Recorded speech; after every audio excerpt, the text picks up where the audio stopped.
Okay, let's get right into this. Welcome to this exclusive peek inside a top-tier student's notebook.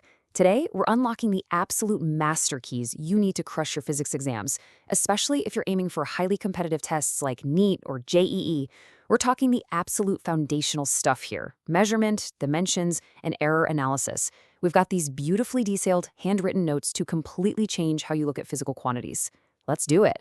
Here's a quick flyover of our explainer agenda today. We'll hit units in physical quantities, master dimensional analysis, nail down the rules of significant figures, perfect the art of rounding, identify types of errors, and finally, calculate measurement errors. Actually, before we look at the first rule, I want you to think about something kind of crazy. If every single measuring instrument in the world has physical limitations, how do we ever actually know the true value of anything? It's a paradox, right? Nothing is ever measured perfectly, but as you'll see, quantifying that exact imperfection, that's exactly how we find the truth in physics. All right, jumping into section 1, units and physical quantities. What's super fascinating here is how we define the bare minimum requirements for measuring reality. So a physical quantity is anything you can measure that has scientific significance, and you absolutely need a unit and a magnitude to describe it. But you can't just make up a unit out of thin air. A good unit has to hit 6 strict conditions. It's got to be universally accepted, completely unambiguous, easily available, easily reproducible, an appropriate size, and invariable, meaning it absolutely does not change with space or time. And that brings us to the magnificent 7 fundamental units. Think of these as the core DNA of all physics: length, mass, time, temperature, electric current, luminous intensity, and amount of substance. Every single other derived quantity, velocity, force, whatever, is literally just a mashup of these basic building blocks. Notice that dimension column on the right housed in the square brackets? Keep an eye on that, because it's about to become your absolute best analytical tool. Moving right along to section 2, mastering dimensional analysis. Now, dimensional analysis isn't just some abstract theory to memorize. It's a wildly practical toolkit. For competitive exams, it basically gives you 3 massive shortcuts. First, you can check if an equation is even physically possible. Second, you can find conversion factors between completely different unit systems. And third, you can literally build the relationship between physical quantities from scratch, just by knowing the variables. Let's look at how this plays out in an actual calculation. Take this huge conversion factor: 1 Newton equals 10 to the power of 5 dyne. You don't have to just blindly memorize this. By taking the dimensions of force, which is mass times length over time squared, and setting up a ratio between the SI system and the CGS system, the math naturally spits out that 10 to the 5th multiplier. It's just flawless logic. Setting the dimensions on the left side of an equation equal to the right side means we can algebraically derive formulas just by solving for the unknown powers. Honestly, it's like a physics cheat code. But there is a catch. Dimensions give you the shape of the formula, sure, but they can't find the value of dimensionless constants, usually represented by k. For that, you've still got to rely on real-world experiments. Let's shift gears. Section 3, Rules of Significant Figures. So, when you write down a number in physics, every single digit is a promise of precision. The cardinal rules for counting these significant figures are simple, but you've got to be ruthless with them. All non-zero digits matter, but zeros, they're sneaky. Zeros at the very beginning of a number, before any non-zero digit, are just placeholders. They are never significant. So something like 0.00112, that only has 3 significant figures, definitely not 6. Right, so what happens when you start doing math with these numbers?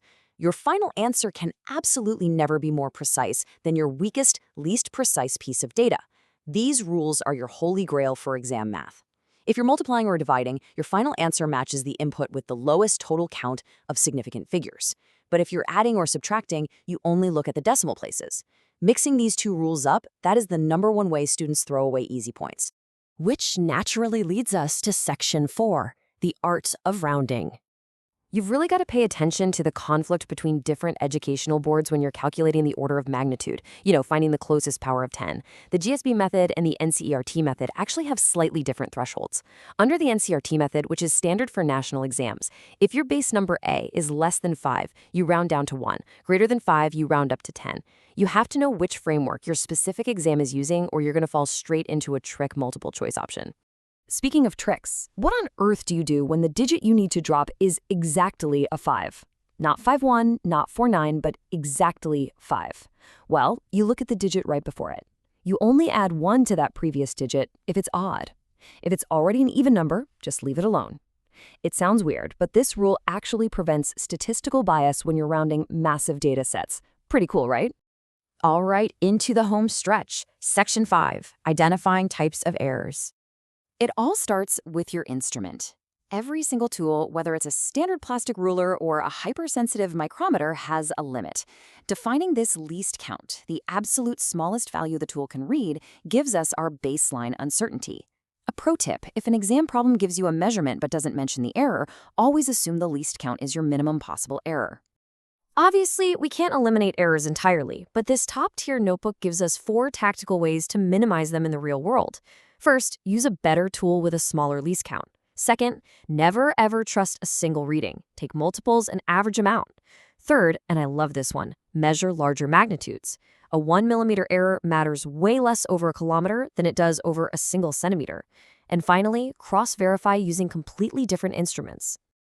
Finally, Section 6, calculating measurement errors. Think back to that provocative question from the beginning. Because we can never know the absolute, divine, true value of a physical quantity, we have to rely on the mean value.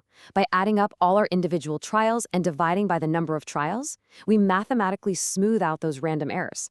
In physics, this mean value becomes our absolute, best, most accurate guess at the truth.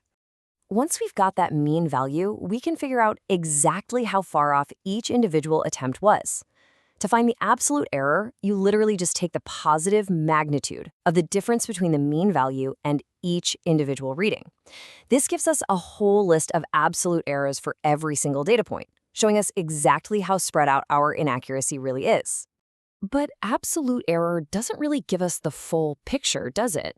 I mean, an error of 1 meter is horrible if you're measuring a desk, but it's phenomenal if you're measuring the distance to the moon.